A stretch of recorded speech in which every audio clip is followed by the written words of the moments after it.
let me tell you a tale of one of the greatest video game developers of all time, Bungie. Now, when I say that name, there's a few game series you may think of. You may think of their latest game called Destiny, and the newest iteration, Destiny 2, and all the controversy and issues that have surrounded that franchise from its inception. If you're me, though, you would think of Halo. And if you're cashing in social security checks, you would probably think of Marathon. Bungie is, or at least was, one of the most respected developers in all of gaming. Were it so easy. Because the works that they produced were so pivotal and influential that they shaped the entire gaming landscape, irrevocably so, forever. They're the ones who put Xbox and Microsoft on the map to begin with. When you think of the phrase system seller, everything that you think of is dwarfed in comparison to what Halo managed to do for Xbox. Because Halo was Xbox. Lucky me. It was that influential, that much of a global phenomenon, that it had the entire industry in a chokehold because of how incredible the worlds that Bungie forged were, how memorable the characters were, the moments, the gameplay loop, the memories we made in campaign or multiplayer, with our friends beside us or our enemies on Xbox Live in front of us. It was a creative output, an outlet like any other. And even unlike any other in certain respects because of Forge Mode that was brought into the game with Halo 3. You come out with games like Halo Combat Evolved, Halo 2, Halo 3, Halo Reach, Destiny 2. Any one of those games would be another developer's best game of all time, and a game that would cement their legacy in the annals of history. Bungie came out with all of them, because they knew their strengths, they knew what they could do, and how they could create absolute masterpieces.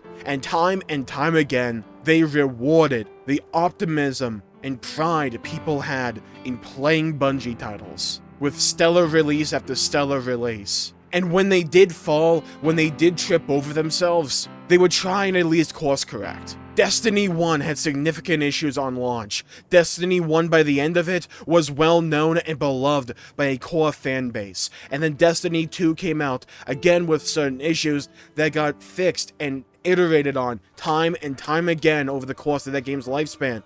Did they ever, fully fix it? Not really, but for at least a bit there, you could tell that there was an effort made. And these recent layoffs, especially laying off talent, like Michael Salvatore, words of anger and disgust and shock and shame have been iterated on and shouted out onto the internet from many people, some way more in the know than I am. But I want to take a moment to talk about the good, to talk about when Bungie was at their best, when they are on the top of the world and no one could touch them. Because Bungie games have shaped a significant part of my gaming adventures throughout my years. I remember being a little kid, going up to my cousin's computer and seeing him play Combat Evolved on it, before Halo 3 even came out, all those years ago, and I was so enraptured with what was going on and how many people were on the screen. The game looked beautiful to me and I wanted to play more. And then he would show me, years later, Halo 3 Machinimas. And I knew from that moment I had to play that game. Halo 3 was drawing me in and dragging me in, but the problem was I didn't have an Xbox. Until one day, funnily enough, my dad took me into a GameStop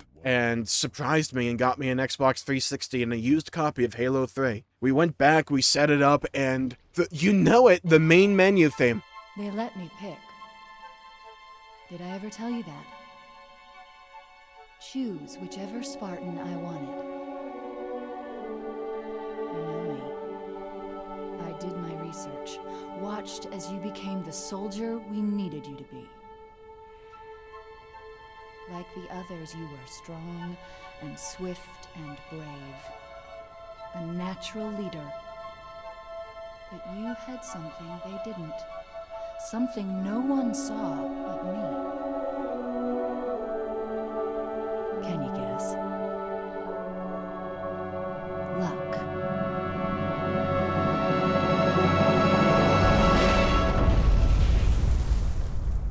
There's a reason one of the most iconic aspects of all of gaming is just the main menu of Halo 3. Because when you hear that main menu, it brings you back to when you first got Halo 3. And it brings you back to every time you would boot up the game and you would hear that theme, and then you would have an absolute 10 out of 10 experience playing either alone in campaign or multiplayer or with your best buds. There was nothing like Bungie back in the day. There were competitors, sure, but there was nothing that quite scratched the itch like Bungie did. Every game was an adventure. You had a rock-solid campaign, some of the best in the industry, with incredible characters, moments, visuals, aesthetics, locations, set pieces, story moments, character development, plot development, themes and messaging, interesting and unique combat scenarios, with multiple ways to engage, infinite amounts of replayability. You had multiplayer, climbing ranked, customizing your Spartan or your Elite, in numerous gameplay modes,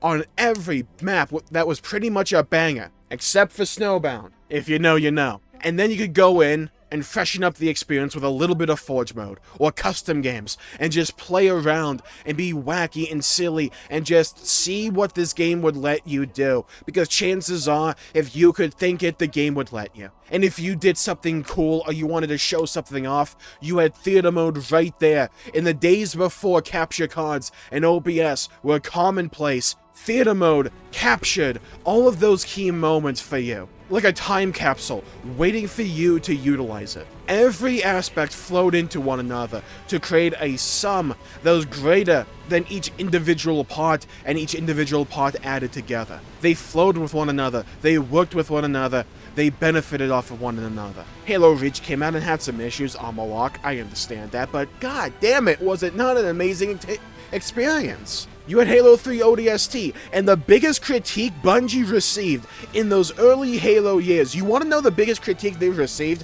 Was that Halo 3 ODST was too short for $60. Because the campaign itself was immaculate, it was so good. Navigating the streets of New Mombasa, that atmosphere as the burning buildings and the rain poured down upon you, as you found the scattered remnants and memories of your squad mates. It was so good! And then Halo Reach would come out, give you Forge World. It would make Forge an even better experience. The community was in maximum overdrive in terms of creativity and output. Machinimas were being made, videos were being made, funny skits, everything, the whole 9 yards was being created because the love and passion that went into this series by Bungie was being reciprocated 20-fold by the people who played it. And if there was ever going to be a swan song moment, a final bow upon the grand stage of it all, Halo Reach was the perfect way to go out. Halo did not go out on a whimper. Bungie Halo didn't, at least. It went out with a bang. It was an entire love letter from start to finish.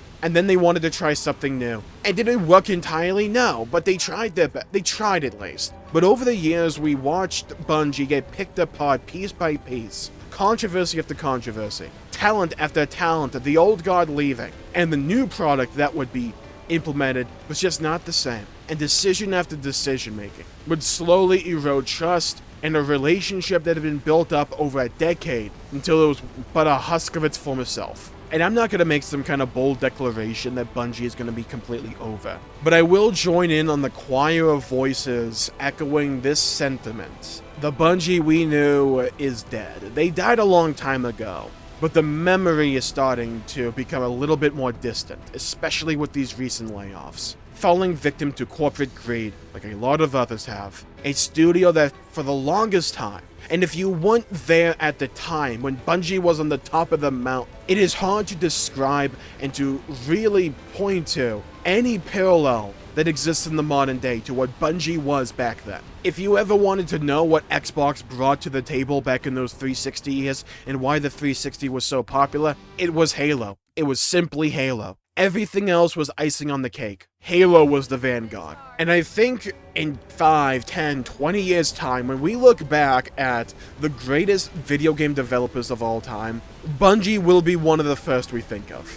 Rightfully so. Because while it was mostly downhill in my opinion ever since Destiny, the legacy they left with those early games, with Marathon, with Halo especially, that is a legacy that any other developer would be lucky to even sniff at the quality and love and admiration that so many had for each individual game, let alone all as a package. So I tip my cap. If I was wearing one, hold on, I got a hat over here. Alright, sweet. So let's tip our fedoras, let's tip our caps to the legacy of Bungie. A legacy few others, if any, will ever be able to accomplish. I think I speak for everyone who has enjoyed Bungie games throughout the years. To everyone who worked on our favorite games, thanks for the memories. They were some damn good ones.